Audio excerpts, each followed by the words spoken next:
Shalom, saudaraku yang terkasih dalam nama Tuhan. Terima kasih buat kepercayaan yang diberikan kepada saya. Hari ini saya boleh menyampaikan kebenaran firman Tuhan di keluarga besar ibunda kita, Ina Desi Harifa. Tema Natal kita pada malam hari ini, sekaligus judul khotbah saya adalah Yesus datang membawa pengharapan baru. Bapak Ibu yang terkasih dalam nama Tuhan, mungkin di tahun yang lalu kita masih banyak sekali ada harapan-harapan yang belum tercapai. Ya, kita percaya dan kita imani bahwa di tahun 2023 ini ada harapan-harapan yang baru yang akan kita peroleh bersama dengan Tuhan. Yesus datang membawa pengharapan yang baru. Mengapa Tuhan Yesus harus lahir dan hadir di dunia ini? Kalau kita mengingat bagaimana kejatuhan manusia ke dalam dosa di Taman Eden, membuat manusia itu mengalami satu kematian, yaitu hubungan manusia dengan Allah menjadi rusak. Hubungan Allah terputus dengan manusia. Allah melihat bahwa semua usaha yang dilakukan oleh manusia tidak mungkin mengembalikan manusia kepada rancangan Allah. Karena itu Allah berinisiatif memulihkan manusia kepada rancangannya yang penuh dengan kasih. Apa jadinya seandainya Tuhan tidak datang untuk memulihkan keadaan kita? Mungkin kita masih hidup di dalam keberdosaan kita. Tapi hari ini kita mau belajar, kita mau melihat bagaimana di dalam kitab Yohanes 3 ayat 16 katakan bahwa karena begitu besar kasih Allah akan dunia ini, sehingga ia telah mengaruniakan anaknya yang tunggal, supaya setiap orang yang percaya kepadanya tidak binasa, melainkan beroleh hidup yang kekal. Semua karena anugerah Tuhan, semua karena kebaikan. Yesus datang ke dunia ini hanya untuk memberikan jaminan kehidupan kepada kita. Di sini dikatakan supaya kita tidak mengalami kebinasaan. Ya. Di dalam Kolose 1 ayat 27, ini adalah ayat tema kita pada malam hari ini. Dikatakan kepada mereka Allah mau memberitahukan betapa kaya dan mulianya rahasia itu di antara bangsa-bangsa lain, yaitu Kristus ada di tengah-tengah kamu, Kristus yang adalah pengharapan akan kemuliaan. Kristus yang adalah pengharapan bagi setiap orang yang percaya. Bahwa saya sangat yakin bahwa setiap kita, orang-orang yang percaya kepada Tuhan, pasti hidupnya berpengharapan di dalam Tuhan. Di dalam Lukas 2 ayat yang ke-10 dan 11 dikatakan seperti ini. Lalu kata malaikat itu kepada mereka, "Jangan takut, sebab sesungguhnya aku memberitakan kepadamu kesukaan besar untuk seluruh bangsa. Hari ini telah lahir bagimu juru selamat, yaitu Kristus Tuhan di kota Daud." Dikatakan hari ini kita akan menerima kesukaan besar. Yesus lahir di dalam hati kita. Ya, 2000 tahun yang lalu Yesus lahir di Bethlehem. Dan hari ini dia lahir di dalam hati kita. Saat kita merayakan Natal, di situ kita melihat dan merasakan kasih Yesus yang besar. Itu nyata dalam kehidupan kita. Firman Tuhan katakan bahwa pengharapan itu adalah sau. Sau atau jangkar yang digunakan supaya perahu atau kapal tidak terbawa oleh tiupan angin atau gelombang badai di tengah laut. Bapak, Ibu, saudara-saudari, bos saudaraku yang ada di Nias, keluarga besarku. Kalau kita memiliki satu pengharapan di dalam Tuhan, dikatakan bahwa pengharapan itu adalah sau. Sau perahu atau jangkar yang dipergunakan untuk menahan perahu supaya tidak gampang dibawa atau diombang-ambing oleh angin. Kalau kita memiliki satu pengharapan di dalam Tuhan, maka kita akan kuat, kita akan kokoh di dalam Tuhan. Mungkin yang lalu hidup kita pernah kacau. Semua orang pernah mengalami. Hidup kita sudah tidak ada harapan lagi. Hidup kita sudah tidak bisa dipulihkan. Ya, apapun orang boleh katakan, tetapi malam hari ini kita harus mengerti bahwa Yesus membawa pengharapan yang baru kepada kita semua, kepada setiap orang yang percaya. Amin, Bapak, Ibu, Saudara-saudari. Kita sama-sama mau membuka kitab Yesaya 9 ayat yang kelima. Sebab seseorang anak telah lahir untuk kita. Seorang putra telah diberikan untuk kita. Lambang pemerintahan ada di atas bahunya. Dan namanya disebut orang penasehat ajaib, Allah yang perkasa, Bapa yang kekal, Raja damai. Agar kita bisa memaknai bahwa Yesus membawa pengharapan baru bagi kita, ada beberapa hal yang perlu kita ketahui. Yang pertama, Dia adalah penasehat yang ajaib. Dia memberi jaminan supaya kita mengerti apa yang harus kita lakukan. Tanpa penasehat yang ajaib, kita akan bingung. Kita sudah mendengar bahwa di tahun 2023 dunia akan mengalami satu resesi besar-besaran. Presiden Jokowi sudah mengumumkan bahwa di tahun 2023 adalah tahun yang gelap. Kita melihat bahwa juga pandemi COVID masih belum berlalu. Ada banyak hal yang belum kita tahu di depan kita. Tapi kalau kita punya penasehat yang ajaib, bahwa ada jaminan bagi kita agar kita dapat melakukan segala sesuatu. Karena kita memiliki penasehat yang ajaib. Dialah yang menuntun kita. Bapak, Ibu, saudaraku yang terkasih di dalam nama Tuhan, kita butuh Tuhan untuk supaya boleh menuntun kita. Dunia boleh mengatakan bahwa di tahun 2023 adalah tahun yang gelap, tahun yang berat. Tapi percayalah, saat kita memberikan Tuhan untuk menuntun kita, Dia penasehat yang ajaib, maka kita bisa melewati tahun 2023 ini dengan kemenangan yang daripada Tuhan. Yang kedua, Dia adalah Allah yang perkasa, Bapak, Ibu, saudara-saudari yang terkasih dalam nama Tuhan. Jaminan kita pasti akan mengalami mujizat kalau kita berjalan dengan Tuhan.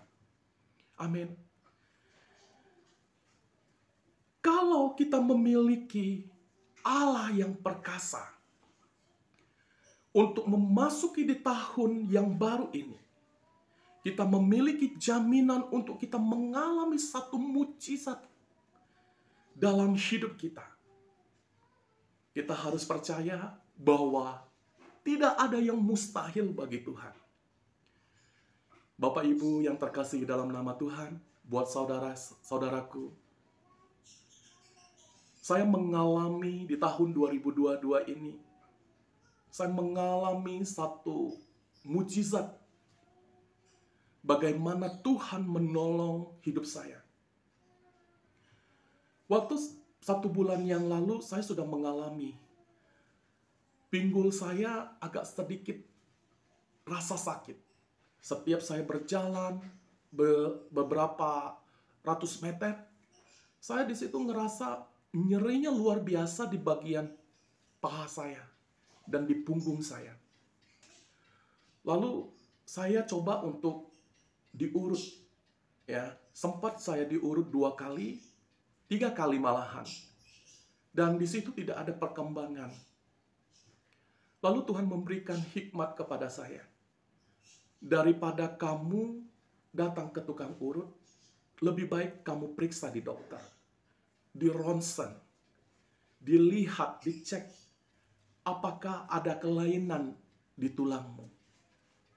Waktu saya datang ke rumah sakit, niat hati hanya ingin di ronsen. Tapi waktu saya sampai di rumah sakit, perawat langsung bilang, Bapak langsung baring di bed. Nanti Bapak diinfus, dan nanti Bapak akan di ronsen, dan Bapak nanti akan dipertemukan kepada dokter bagian tulang. Oh gitu, berarti saya harus nginap dong dok? Iya, Bapak harus nginap. Lalu saat itu saya nginap 1 malam di situ. Sudah mulai ada yang namanya itu terapinya. Saya ikutin terapinya 2 kali. Dan di situ saya ngalamin bahwa, loh kok beda, kok enak rasanya. Lalu saya bilang sama dokter, dok saya boleh pulang. Sebab nanti di tanggal 25 kami ada Natal bersama. Saya boleh pulang. Seharusnya saya harus tetap menginap di rumah sakit itu selama 3 hari, 3 malam.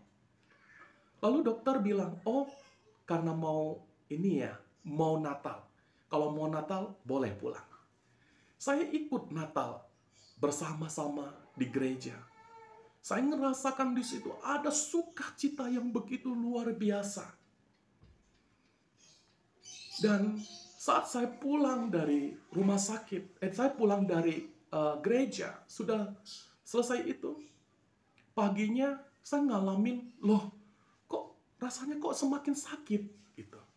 Saya tidak bicara sama istri. Lalu saya hanya bawa dalam doa. Saya bilang, Tuhan tolong. Kami biasa ada doa pagi. Doa pagi dari gereja, walaupun lewat via Zoom, itu jam 7.30 sampai jam 8.30. Kami ada doa setiap pagi. Di situ teman-teman berdoa, berbahasa roh. Saya di dalam hati tiba-tiba Tuhan gerakkan. Berdoa buat punggungmu, buat pinggulmu yang sakit. Saat itu saya berdoa, saya bilang, Tuhan, saya minta kesembuhan yang daripada Tuhan terjadi saat ini. Mujizat Tuhan terjadi saat ini. Sudah selesai doa, saya ambil balsam, lalu saya oleskan di bagian belakang saya. Saya rasa tiba-tiba ada pemulihan terasa. Rasa sakitnya itu sudah mulai menghilang. Saya langsung lari kepada istri saya, Mama Cantika. Saya bilang sama dia, Mami, saya rasa bahwa saya sudah sembuh. Saya berlari, saya lompat. Saya bilang sama istri saya sudah sembuh, Mami. Saya sudah sembuh, saya sudah tidak mengalami yang namanya itu sakit lagi di bagian belakang saya. Di situ kita melihat saat kita benar-benar mempunyai pengharapan di dalam Tuhan. Kita punya Allah yang perkasa. Dia menjamin kepastian dalam hidup kita. Saat kita sungguh-sungguh datang kepada Tuhan, di situ ada mujizat yang Tuhan sudah sediakan buat kita semua. Dan yang ketiga, Dia adalah Bapa yang kekal. Jaminan pemeliharaan, penyediaan, perlindungan Tuhan di dalam kehidupan kita. Itu sempurna dinyatakan dalam hidup kita. Akan ada jaminan pemeliharaan, penyediaan, perlindungan, dan penyertaan Tuhan untuk selama-lamanya. Apa yang kita makan, apa yang kita minum, tidak perlu kita khawatir. Amin, Bapak Ibu, saudara-saudari yang terkasih dalam nama Tuhan. Kita tidak usah khawatir apa yang kita makan, apa yang kita minum. Terbukti Bapak Ibu, ya, bagaimana kami hidup dengan iman. Bagaimana kami melihat bagaimana campur tangan Tuhan atas kehidupan kami.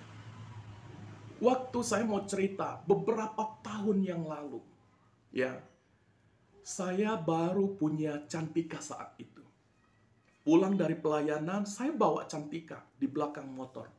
Saya ingat saat itu saya pulang dari pelayanan dari Komsel, itu jam 9.30. Tiba-tiba Tuhan ingatkan, coba kamu tanya istrimu, sudah berapa lama anakmu tidak minum susu? Saya tanya sama istri saya. Istri saya bilang, sudah 2 minggu papi. Terus selama ini, mami kasih apa? Kasih teh manis. Saya langsung melihat di langit dan saya berteriak sekencang-kencangnya. Saya bilang, Tuhan, ini hamba-hambamu. Lalu saat itu, kami berhenti di Alfamart, di Indomaret. Saat itu kami masuk untuk mengecek ATM. Dan saat itu saya coba dan cek apakah PK sudah masuk atau belum. Ternyata di situ belum ada saldo yang masuk. Dan tiba-tiba Tuhan pertemukan seseorang. Lalu dia bilang begini, Koli. Dia bilang seperti itu. Ngapain kok? Enggak, saya hanya ke ATM, habis dari ATM saya bilang. Oh, terus saya mau keluar, dia tahan saya. Dia bilang, Koli tunggu sebentar.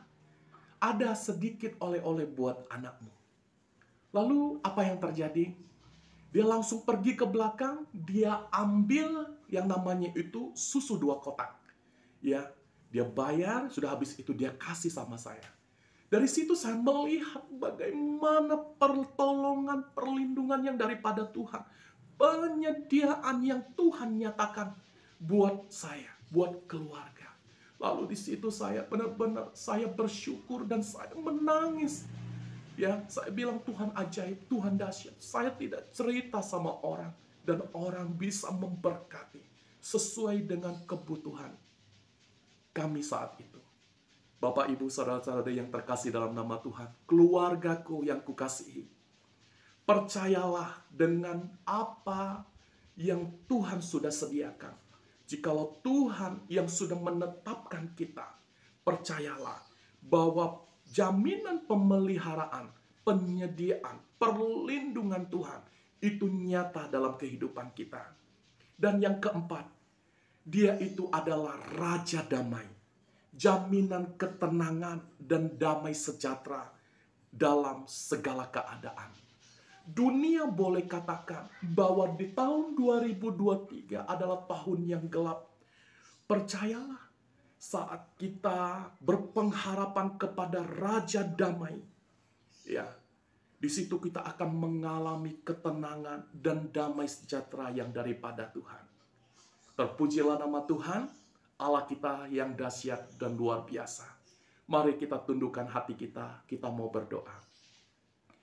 Bapa di surga, kami bersyukur, kami berterima kasih Tuhan, buat setiap kebaikan anugerah-Mu Bapa.